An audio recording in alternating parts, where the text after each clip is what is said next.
Hello and welcome back to the GSMC College Football Podcast. I'm hoping that this storm in the background is not coming through. I have a feeling it might be, so bear with me. We're going to try to get through it together. So just talked a little bit about Michigan State and kind of their state of the program, the athletic director stepping down there at the university. Want to touch now on Stanford and kind of just what's going on there. This is a really interesting situation because Stanford is a unique school. But before I talk about any of that, I just want to remind everyone, this show is all about you. We love hearing your comments, questions, opinions, insights, and we want to make this show as interactive, as exciting as possible. So one way to do that is to use the Super Chat feature. To do that, you can click the $ in the bottom of the chat box to ensure that your message gets on the air, gets read that way. It's also just a great way to support our show, support what we're trying to do here at the GSMC Network. We can't do what we do without your ongoing support. We're so grateful to have you all as a part of our community here. So I want to talk a little bit about Stanford now and kind of just, can they even compete in this new era of college football? So I want to give a good example of a different sport from Stanford first. So last July, they had a softball star pitcher, NiJaree Canady. It was announced that she was leaving Stanford, which is a perennial power in the sport of softball. She was leaving Stanford for Texas Tech, which was basically an afterthought in softball right now. But she got $1 million from Texas Tech to leave that Stanford program. And this is something that really shocked Stanford fans, alumni, and a bunch of people just around that kind of university. It was pretty much a commonly held assumption for a long time that there's not a lot of athletes who would voluntarily leave behind a prestigious Stanford degree, obviously one of the great universities in America. And this was always kind of the thought, like, hey, there's not going to be a lot of kids that want to leave here just because of the quality of school, quality of education. But again, this is a brand new era. She got $1 million to go to Texas Tech, which is an unheard of number outside of football, men's basketball. And then you also have Stanford coaches, their head coaches, they were prevented from discussing any NIL deals with their athletes until April of 2024. Mind you, the NCAA allowed athletes to get NIL compensation starting in July of 2021. So basically for 3 whole years, Stanford coaches and their athletes could not talk NIL deals.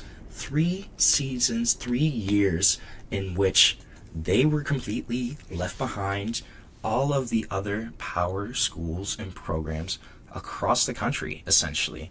One former athletics administrator, they were quoted by saying, "Arrogance is prevalent across college athletics, but the level of arrogance at Stanford is unique." There were so many Stanford people who were like, how could she possibly leave for money? And this is just one example of a bunch of the setbacks that Stanford athletics has occurred in recent history. Mind you, Stanford has the most championships in NCAA history across all of their sports.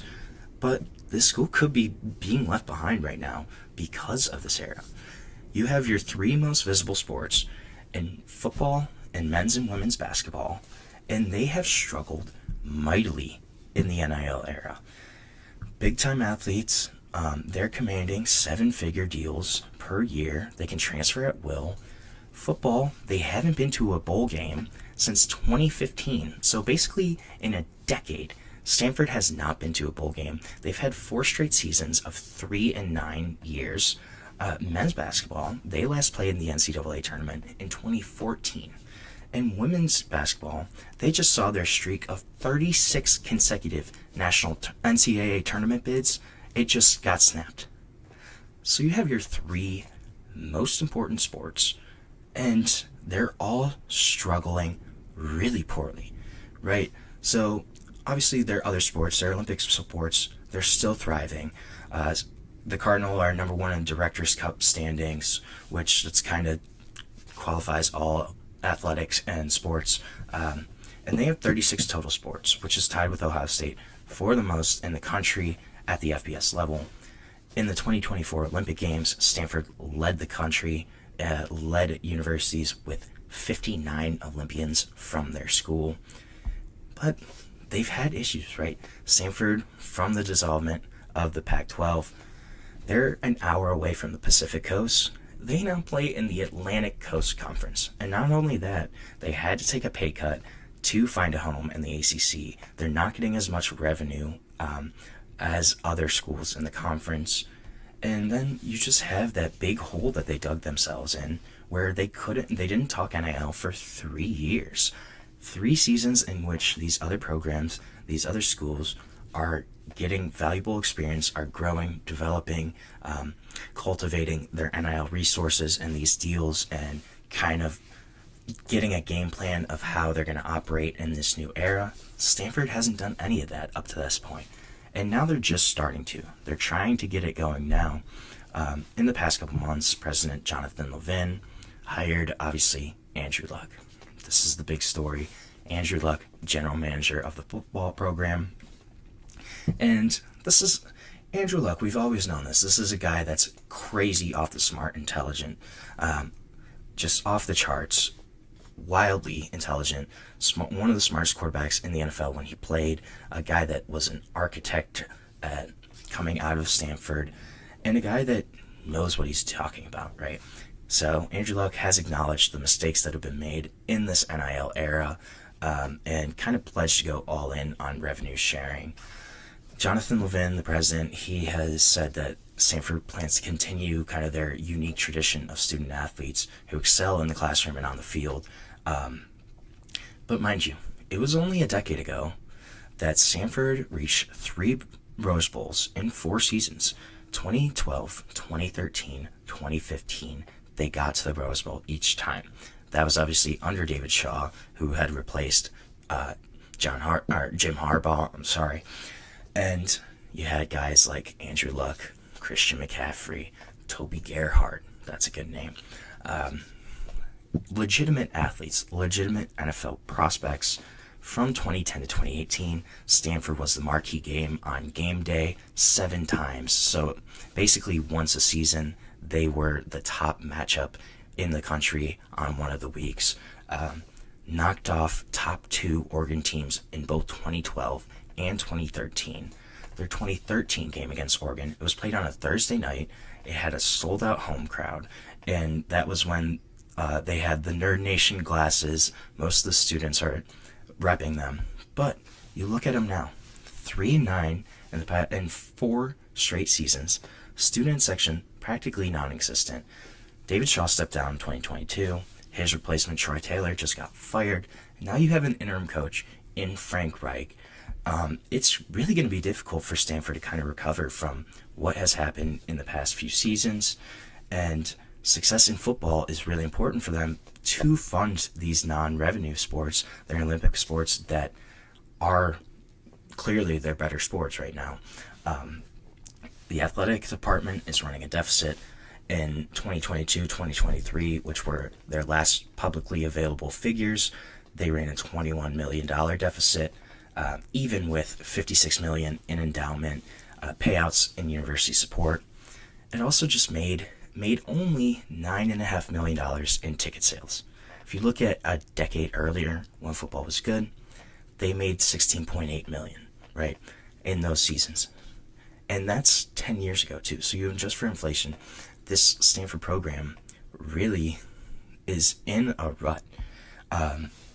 It's going to be interesting kind of how they change this. So Stanford, Andrew Luck too, he pretty much has free reign. He doesn't report to the athletic director. He reports to university president Jonathan Levin. He has control over that program. He's the one that fired Troy Taylor. It wasn't the athletic director. It was Andrew Luck. He's got full control over what happens with football, and it sounds like they're going to give him kind of the reins and let him try to sort this thing out. a lot of people, so this was a big story in The Athletic. They had interviewed a lot of people close to the university. Most of the people that they had interviewed, they spoke to, they said that Stanford's late start was probably falling at the feet of former President Mark Tessier-Levine, as well as former Provost Preston Strell. They both stepped down in 2023. Tessier-Levine, he had resigned following allegations of involvement in scientific research papers with fabricated results. But those two were seen as really unsupportive, if not adversarial, to athletics. And then you look back at 2020, when the school attempted to cut 11 sports teams with 240 total athletes amid the financial strains of COVID. This obviously had a big backlash. It would have saved the school about $8 million a year, but it was reversed because the alumni base, fundraising efforts by an advocacy group, they kind of squashed that. And even if they had kind of embraced NIL sooner, this is a school that would struggle to compete in the transfer portal. So, for example, in 2023, which is when Deion Sanders arrived at Colorado, he signed 53 transfers for his football team in 2023. That same year, that same time, Stanford accepted 57 transfers, not to the football team, to the entire university. So 57 total transfers compared to 53 football-only transfers. The academic requirements at Stanford, it's really difficult for them to accept people that are not of a certain quality, and they also don't really have any special rules. Athletes, they don't normally live together. A lot of times they dorm with non-athletes, and there is a really big clash too between the athletes and the non-athletes. There is an athlete-only dining space, but not, a lot of the just students, they really kind of resent that. It's very tense compared to other universities where obviously the students kind of know that the athletes, they're going to get special privileges, they're going to live in nicer dorms, they're going to have better food. That's just kind of the status quo. But that's not how it is for Stanford. So trying to keep that kind of going, that culture, as well as how are you going to bring in transfers? How are you going to kind of regulate NIL deals?